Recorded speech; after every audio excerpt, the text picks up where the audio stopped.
বিহু সুৰক্ষা সমিতি অসম ধেমাজি জিলা সমিতিৰ সপ্তম দ্বিবাৰ্ষিক অধিৱেশন কৃষক থাকিলেহে বিহু থাকিলেহে অসমীয়া জাতি থাকিব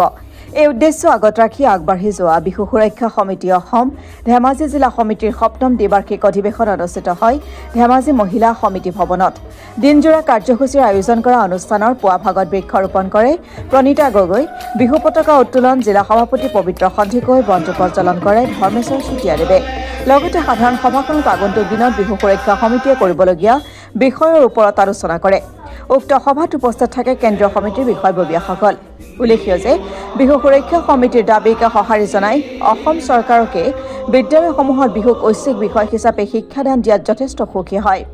আনহাতে জিলা সভাপতিগৰাকীৰ বক্তব্যত প্ৰকাশ পায় যে বিহু উদযাপন সমিতিসমূহ আৰু বিহুৱা বিহুৱতীক জাতিৰ স্বাৰ্থত শালীনতা ৰাখি বিহু আয়োজন আৰু উপস্থাপন কৰিবলৈ আহ্বান জনায় আৰু পুনছতে কয় যে মহিলা হৈ ধুতি তলপোন মাৰি বিহু ঢোল বজোৱা একেবাৰে শুভনীয় নহয় আৰু কয় প্ৰশিক্ষক হৈ ছাত্ৰ ছাত্ৰীসকলৰ লগত মঞ্চত প্ৰতিযোগিতা নকৰিবলৈ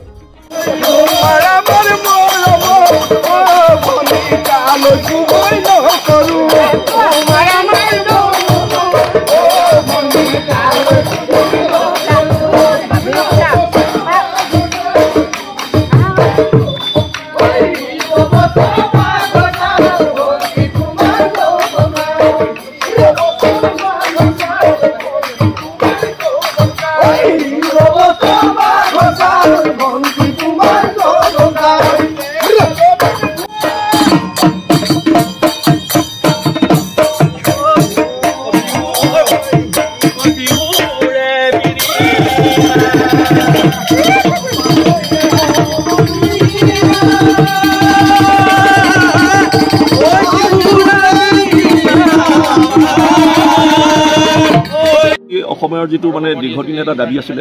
যে বিহু বিষয়টো মানে পৰ্যায়ক্ৰমে যাতে মানে ছাত্ৰ ছাত্ৰীসকলৰ মাজত যদি পাঠ্যক্ৰম আকাৰে মানে প্ৰৱৰ্তন কৰিব পৰা যায় তেতিয়াহ'লে শুদ্ধভাৱে বিহুটো তেওঁলোকে শিকিব পাৰিব আৰু ইতিমধ্যে অসম চৰকাৰে এই মানে দীৰ্ঘদিনীয়া দাবীৰ প্ৰতি সঁহাৰি জনাই উচ্চতৰ মাধ্যমিক পৰ্যায়ত বিহু বিষয়টো অন্তৰ্ভুক্ত কৰিছে আৰু শেহতীয়াকৈ আমি গম পাইছোঁ যে ব্যৱহাৰিক মানে কিতাপত ওলোৱা নাছিলে এই ব্যৱহাৰিক মানে গ্ৰন্থখনো ওলাইছে আৰু লগতে আমি সিদিনা গুৱাহাটী প্ৰেছ ক্লাবত আমাৰ কেন্দ্ৰীয় সমিতিয়ে এটা সুন্দৰ আহ্বান জনাইছে যে বিহু কেনেধৰণে পাতিব লাগে মানে উদ্যোক্তাসকলৰ প্ৰতি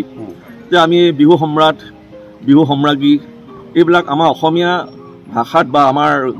মানে কালচাৰত এই শব্দবিলাক কিন্তু নাই সম্ৰাটৰ পৰা সম্ৰাজ্ঞী হয় নহয় জানো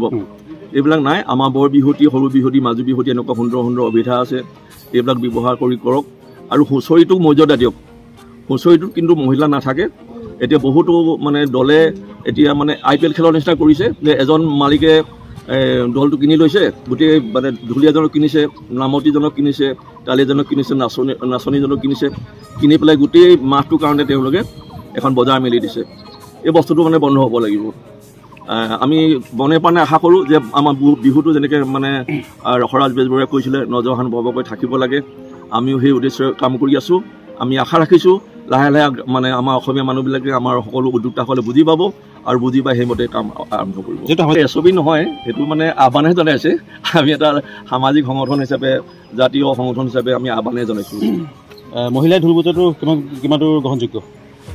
মহিলাই এনে বজাব পাৰে কিন্তু মানে এনে প্ৰদৰ্শন কৰিব পাৰে প্ৰতিযোগিতাৰ ক্ষেত্ৰত কিন্তু সেইটো মানে শুভনীয় নহয় আমি দেখিছোঁ শিৱসাগৰত মানে ছোৱালীয়ে হুঁচৰি মাৰিছে হুঁচৰিটো এটা খুব পবিত্ৰ অনুষ্ঠান তাতে আমি সকলোৱে জানো তাত মানে ডেকা বুঢ়া এইখিনিয়ে মানে গীত মানে হেৰি প্ৰাৰ্থনা কি ঘোষা পদ গায় তাৰপিছতহে বিহু মাৰে গতিকে মহিলাসকলে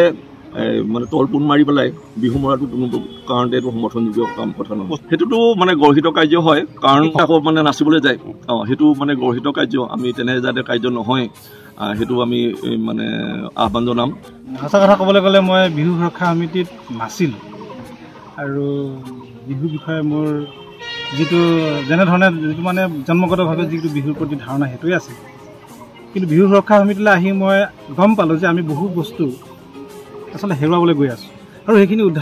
ঐতিহাসিকভাৱে উদ্ধাৰৰ কামটো বিহু সুৰক্ষা সমিতি অসমে কৰি আছে আৰু তাৰ এজন মানে সতীৰ্থ সংগ্ৰামী সতীৰ্থ সাংস্কৃতিক সংগ্ৰামী সতীৰ্থ হ'বলৈ পাই মই অত্যন্ত সুখী